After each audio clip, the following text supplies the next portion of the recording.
Hello, in this video we are going to have a look at creating a topo surface for our building and put some levels in it and change some of the surfaces. Going to flick across to our site plan, and from here we can see the building. And now I'm going to use these model lines up by here to first of all just sketch the perimeter of our site. Now our site is a nice convenient rectangle. Therefore, I will draw this and pace out the size, and the size of our site is going to be 100 meters long.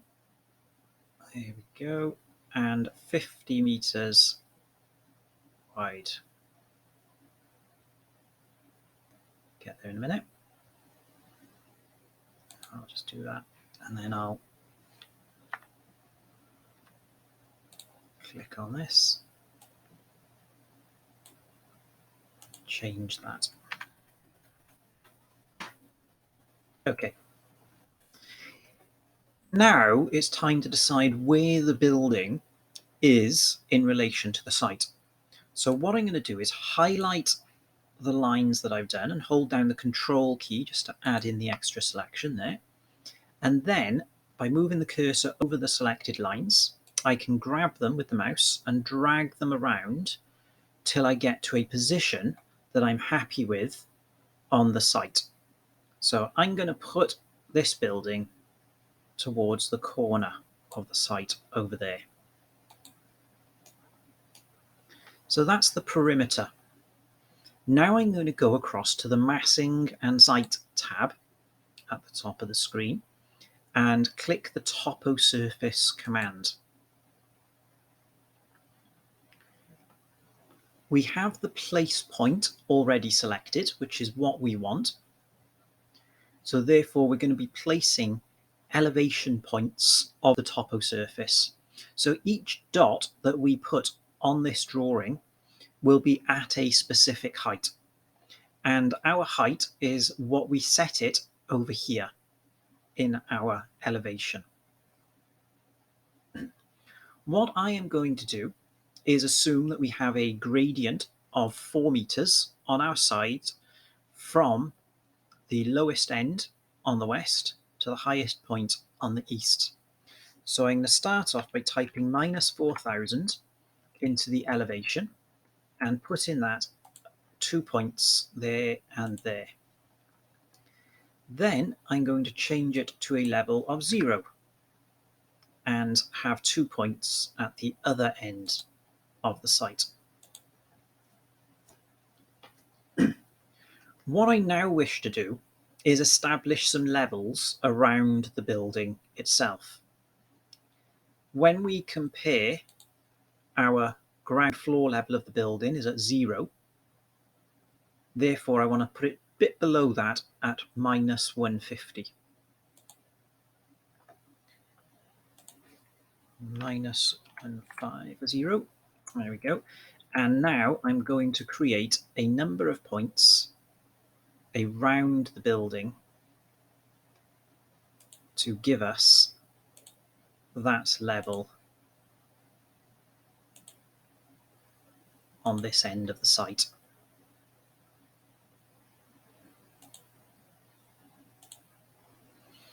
And I'll put some around this side of the site as well.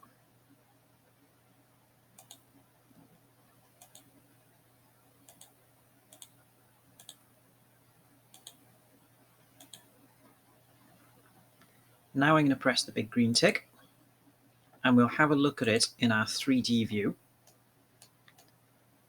And what we can see here is we have a very slight gradient on this end piece, then it's level across by the building, and then it steeply falls away down the hill by here. These green lines, these detail lines that we did initially are no longer needed, so I'm going to delete those by clicking on them and just pressing the delete key. And there's another one over this side which I need to get. There we go. So there's our site. But at the moment, it looks a little bit bland, just earth. Therefore, go back to the site plan. And now we're going to have a look at doing some subregions. So this will enable us to create little zones, as it were. And I'll use the rectangle command. So I'm going to do the first one around the building. And this gives us the distances. If I click on that, I can see how far that is from there. And I think 3 meters will be an adequate size around the building as a perimeter.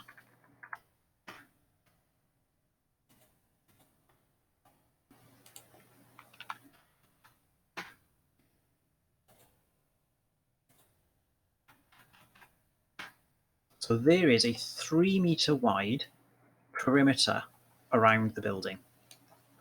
Now the material for this at the moment isn't really selected, so I'm just going to click on that and we can have a little look through the materials.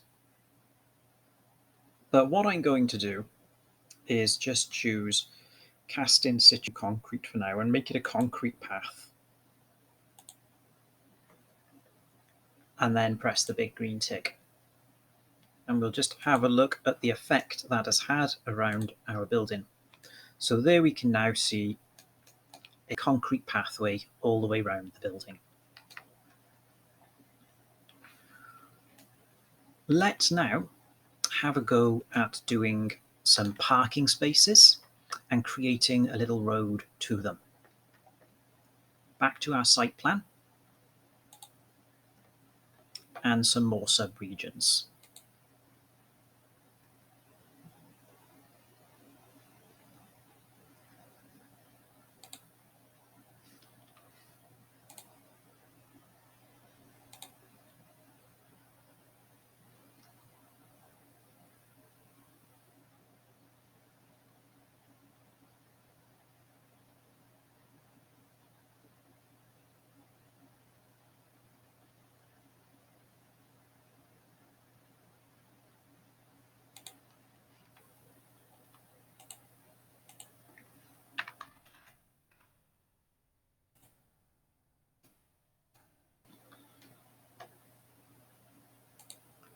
So there's our first one, and that's going to be a parking area. So for that one, I'm going to use a tarmac.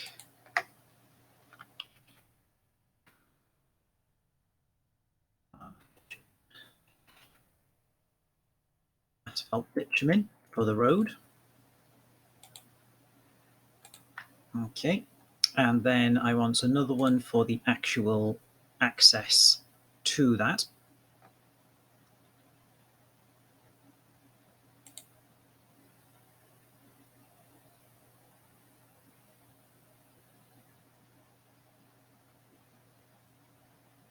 And we're going to have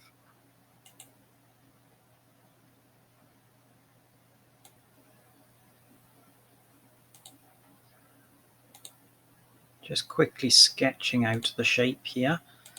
So the idea is that you've got a way in and a way out. And now I'll just check on these and make the sizes 5 meters wide all the way around.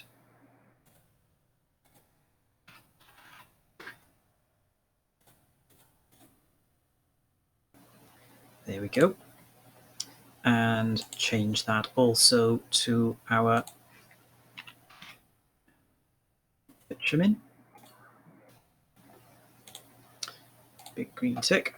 Let's have a little look at this. So now we have, this is going to be a way in, drive around, way out, and then we're going to have parking spaces along the front by there.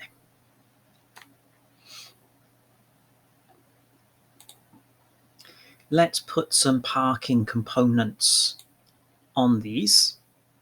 So we've got some preloaded here, 6 bays and 12 bays. I would also like to get some disabled bays. So let's do a 12 bay. That takes up there. So we can just get that in. Zoom in a bit more. There we go. Click on that. And we can see that just needs to go across. So I'll just click and I'm just tapping the arrow on the keyboard, move it across a bit by there. And now let's look for some disabled bays as well. Don't think those are in there at the moment, so we need to load family and find the parking file, and then we have some disabled bays by there. And we'll click on those, and we can see we're not quite fitting all the bays in that we want here. We are a little bit tight on space. So what we'll do is we'll just extend this over here and we'll click on that and we'll change in properties it down to 5 bays and apply. There we go. And then we can just do that and give them a little bit of extra space on either end. Let's now look at some more parking components. We should have the parking wheelchair symbol by here, which will be good for putting in these, keeping them level as we do.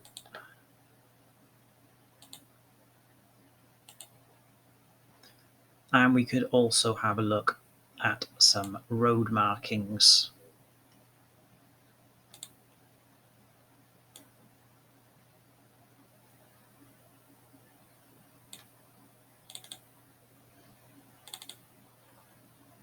So what have we got? We have give way, we have a left arrow, straight arrow, and a turn arrow. Well, we'll use the turn arrow there. Now, road markers would help if we went to the correct and did a site component rather than a parking component for this.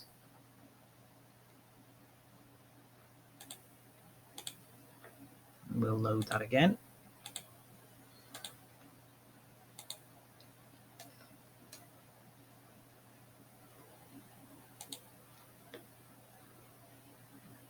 And then we'll use the space bar to rotate it before I place this next one. We'll then load family, have a give way, rotate the give way to by there, and then put a straight arrow in as well. Again, we'll just space bar that like so. So let's have a look at that in 3D. So now we can see we have some disabled bays, a row of standard parking bays, and some arrows indicating the road features.